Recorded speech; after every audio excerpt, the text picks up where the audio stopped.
Cool. Does salt have anything to do with anything?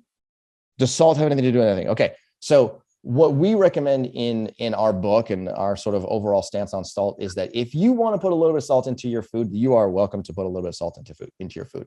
I'm not going to create, what I don't want people to have to do is create a whole collection of nutritional enemies and then make the diet that they're trying to eat the goal diet. So this like perfect diet that's almost impossible to achieve. Okay. So if you choose to eliminate salt from your diet, by all means, you can get by with it. I haven't had salt in 20 years and I don't care about salt and I don't want salt. And every time I have just a little bit of salt, I can taste it immediately and I don't love it. And it definitely affects the way that I digest food. There's some research that demonstrates that two things happen to you when you consume salt in appreciable quantities. Number one, it increases your thirst. You may have discovered this. You have a little bit of salt inside of your food and you end up drinking a little bit more water. Is that bad for you? Not necessarily.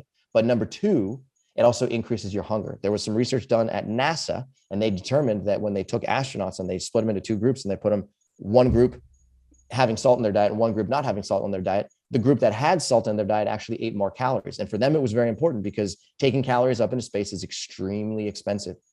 And so as a result of that, they gave them a no salt diet because they knew that it was actually cheaper to be able to feed those astronauts while they were in space. So what people don't recognize is that by adding salt to your diet, again, you're prioritizing the short term and you're saying, okay, cool, sweet. This is a more pleasurable flavor. Let me eat that. But by doing so, you end up increasing your total. You reset your appestat to want just a little bit more calories. It could be 50 or 100 or 200 more calories per day. And in the long term, that can cause, drastic metabolic consequences. It can cause you to gain weight, even though that's not what you want. Aside from diet, what other things do you recommend for someone who very much wants to have a healthy, lower blood sugar? Okay. Two things that are pivotal in this blood glucose control game. Number one, exercise, daily exercise, approximately 30 to 60 minutes per day. And number two, intermittent fasting. The reason why a low-fat, plant-based whole food diet and exercise and intermittent fasting are all very powerful is because they function independently of one another. If you didn't do anything to change your diet, let's say you were like, oh, I listened to those guys on that conference and they were telling me to eat a whole bunch of fruits and I don't want to do that. So I'm not going to make any changes, but I'm willing to go to the gym. I can do that. And you go to the gym or you run or you play hockey or you like playing soccer, you name it. And you're to exercise between 30 and 60 minutes per day, even more if you prefer. That right there independently will significantly improve your insulin sensitivity. And that's a good thing because it lowers your risk for many chronic diseases. Number two, if you choose to perform intermittent fasting, whether it's on a weekly basis, like once per week or twice per week, or whether you prefer to do something like a 16-8 intermittent fast on a daily basis, intermittent fasting, independent of exercise, independent of dietary change, has profound consequences on improving your insulin sensitivity once again. And that improves insulin action inside of your muscle, inside of your liver. And that has profound cognitive consequences. And as a result of that, integrating an intermittent fasting technique into your diet can have or into your lifestyle can have very profound positive metabolic consequences. So when you add a low-fat, plant-based whole food diet plus daily movement plus intermittent fasting on top of one another, you end up with 3 independent insulin sensitizing tools. And all 3 of them can significantly improve your health independently. And when you put them together, the world is your oyster. When you say exercise, are you differentiating between aerobic and resistant training? Yeah. So we talked about this in our book, actually, in truth. And the answer is yes. What we do recommend is approximately 50% of your exercise in cardiovascular, approximately 50% in resistance. And if you were to be able to perform that, you could perform it in one, in one exercise session where you're doing both. You're doing a metabolic, conditioning. You could be doing something like CrossFit or high intensity interval training, or you could be doing resistance training that elevates your heart rate. And you could be doing both of them together, or you could split it up and say, today I'm going to be doing, upper body resistance with a lower heart rate. And then tomorrow I'm going to go on a run. Regardless of how you do it, getting cardiovascular exercise is definitely very powerful for your cardiovascular metabolism and for your insulin sensitivity. And secondarily, performing resistance exercise has a world of positive consequences associated with it. And especially as you get older, it can help strengthen, it can help increase the bone mineral density of your skeleton. And that's a really good thing because it can help prevent against, number one, sarcopenia, which is muscle wasting into old age. and it can actually prevent against osteopenia and osteoporosis, which is a good thing as you age. When you say intermittent fasting and you say 16-8, you're referring to eating dinner at 6 o'clock and then not eating again the next day until 11 a.m. Is that what you mean? Yeah, exactly right. So effectively creating a 16-hour window, which is considered an extended duration of fasting on a daily basis. So it doesn't matter what time you start. It doesn't matter what time you end, but the goal is within that 16 hours to drink non-caloric beverages like water or herbal tea, and not consume any calories. So just like you said, if you started at 6 p.m. on a Tuesday, then that would mean that if you fast forward 12 hours, that would bring you to 6 a.m. the next morning. You got 4 more hours to go. That would bring you from 6 a.m. to 10 a.m. And then therefore you could start eating your food. You could break your fast effectively at 10 a.m. the next day, right? So if you were to perform that on a daily basis, it has a lot of very powerful benefits. And we've helped thousands of people go through this process who are trying to maximize their insulin sensitivity. And a lot of people report back to us that, the first 3 to 5 days just kind of suck. It's not fun, right? And you get hungry and you want to eat your breakfast and you can't eat it. And then, you can't really think properly. Maybe you get a little tired, but then something magical happens after 3, 4, 5 days of doing it. And then all of a sudden your brain changes the timing of which it sends hunger signals to your digestive system. And as a result of that, you're no longer hungry at that meal that you're skipping on a daily basis. A lot of people actually have more energy. They feel more cognitively awake.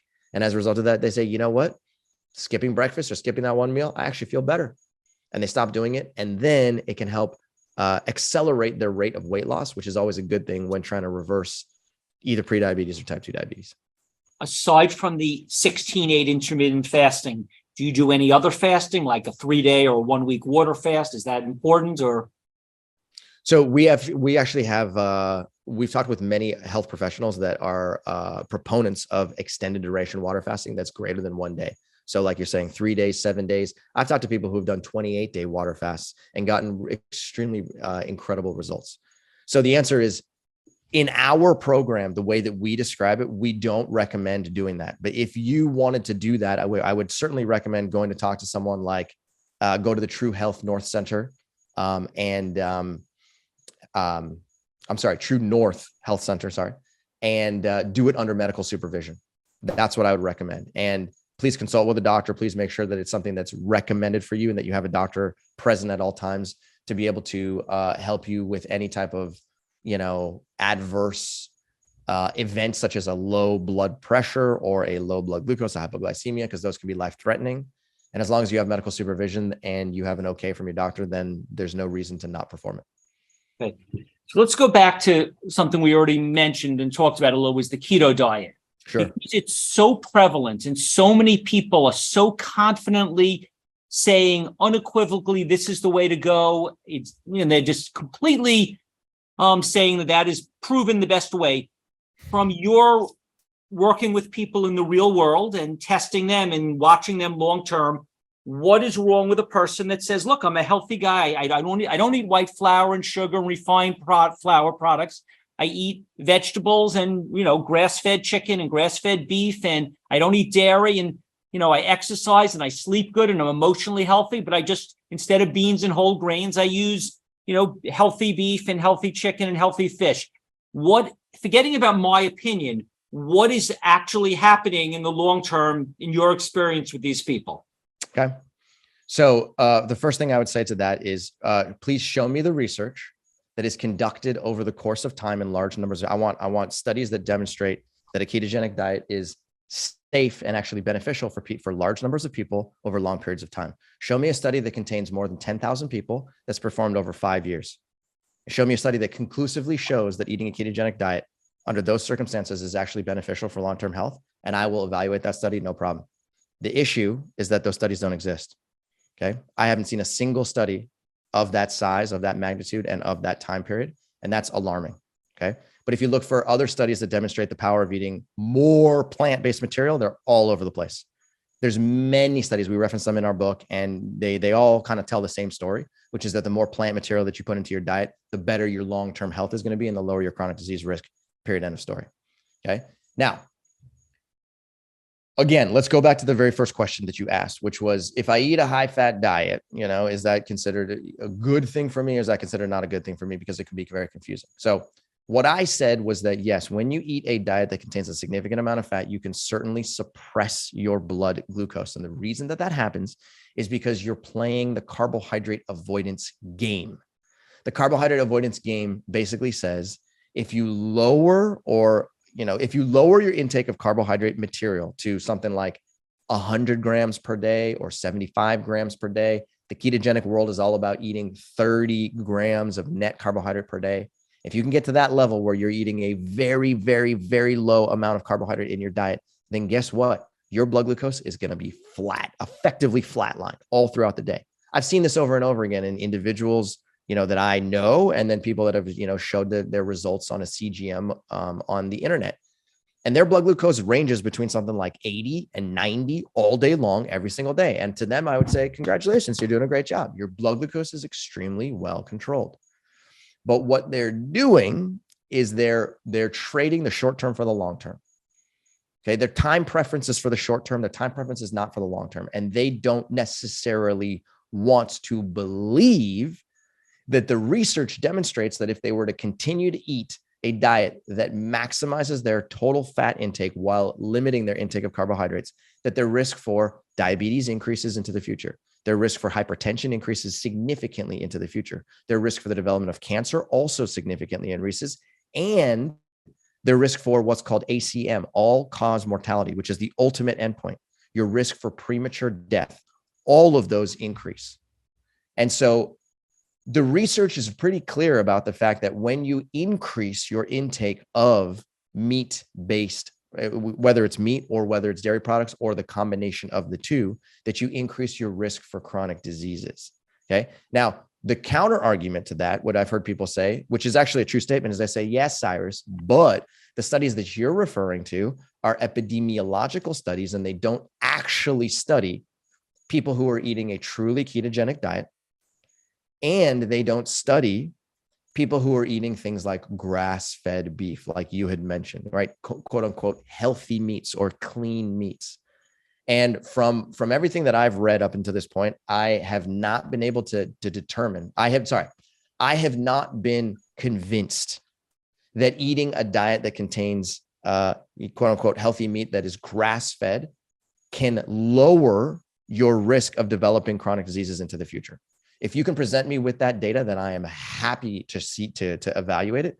But again, show me the studies that actually demonstrate that eating grass-fed in substitution for plant-based material is going to improve your long-term health, and I will stop talking.